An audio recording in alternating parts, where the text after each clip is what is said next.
Chairman N D A میں lieutenant general محمد افضل نے P T V news کو خصوصی انٹرویو دیتے ہوئے کہا کہ وادی نیلم کے علاقے لسپا میں ریلیف آپریشن جاری ہے۔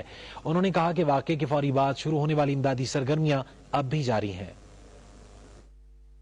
27 لوگ جو ہیں وہ ابھی تک مسنگ ہیں اور ان کی تلاش جو ہے وہ پاکستان فوج، فرنٹیئر ورکس آرگنائزیشن اور ایس سی او کے تعاون سے ابھی جاری ہے۔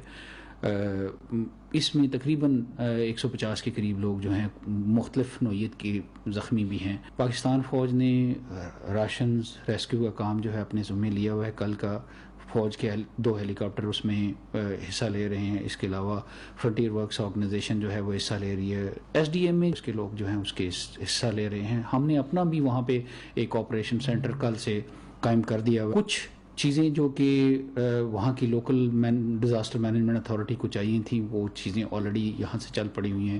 800 کے قریب فیملی ٹینٹس ہیں جس میں چونکہ 150 کے قریب گھر ضائع ہوئے ہیں، کوئی دکانیں ضائع ہوئی ہیں، تو لوگوں کو وہ ٹینٹ دیے جائیں گے تاکہ وہ امیڈیٹلی اپنے لیے رہنے کی اور اپنے آپ کو سنبھالنے کی جگہ جو ہے وہ بنا سکیں۔ وہاں سے لوکل جو ایس ڈی ایم میں ہیں وہ اپنے تئیں جو ان کے پاس ریسورسز ہیں وہ انہوں نے امیڈیٹلی موبلائز کر دیے ہوئے ہیں۔ لیکن سب سے بڑی ہیلپ جو ہے وہ ہمیں پاکستان آرمی کی طرف سے آ رہی ہے جو اس وقت بھی ریسکیو اور ریلیف کے کام میں موجود ہیں۔